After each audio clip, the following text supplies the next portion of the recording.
Thank you and good morning, Mr. Speaker. Last week, our government issued an emergency stay-at-home order to continue to keep Ontarians safe.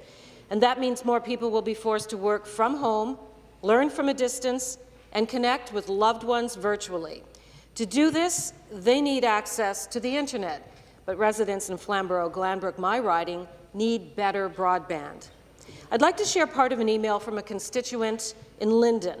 She writes, I am married with 4 children. I, along with most in my area, am struggling with getting adequate internet access at my home. With heightened need for decent home internet because of online school and working from home due to COVID, my frustration is growing. This isn't the first time that I've received an email like this, and I look forward to the day when I receive the last of these messages. Mr. Speaker, when can I tell my constituents who are in dire need of internet that better connectivity is coming their way? To reply, the Minister of Infrastructure. Well, thank you very much, Mr. Speaker, and the member is absolutely right, and I thank her for the question. There is no time more important than right now to get more households connected to high-speed internet. That's why we're taking a groundbreaking approach to build broadband faster so that everyone in Ontario can get reliable internet no matter where they live. It's undeniable that the lack of broadband internet is detrimental to the daily lives and livelihoods of too many Ontarians. Can you imagine that as many as 1.4 million people in Ontario live without broadband in this day and age? On this side of the House, that is 1.4 million people too many. That's why I introduced the Supporting Broadband and Infrastructure Expansion Act in 2021. This legislation addresses the onerous barriers faced by the telecommunications sector when it comes to building broadband faster. And I'm thrilled to say that finally this cornerstone legislation has been passed by the members of this House. Now the telecommunications sector can get those shovels moving and those households connected. Thank you. The supplementary question. Thank you, Mr. Speaker. A 2019 report by the Hamilton Chamber of Commerce on digital infrastructure notes that significant investments are needed to bring the current infrastructure up to speed.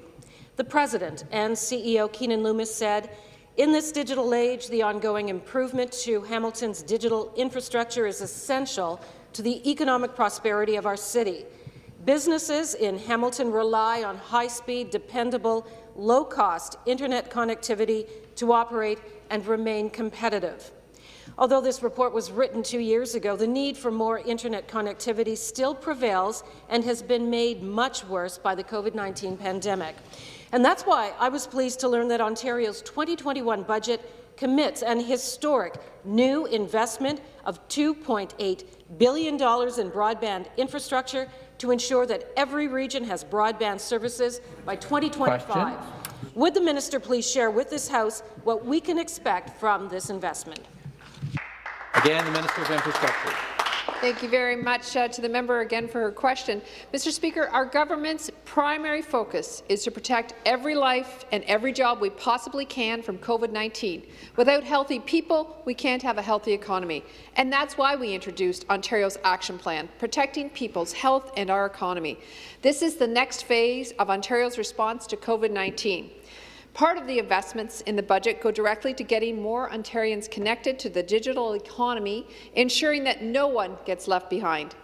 As the member noted, I'm proud this government is committing an additional $2.8 billion for a near total of $4 billion to accelerate broadband expansion across all regions of this province. Our historic investment will benefit regional economies, farmers who can connect and use technologies for their industry, entrepreneurs and small businesses, and the list goes on, Mr. Speaker. We're stepping up to the plate to fill the digital infrastructure gap left behind by members across the aisle.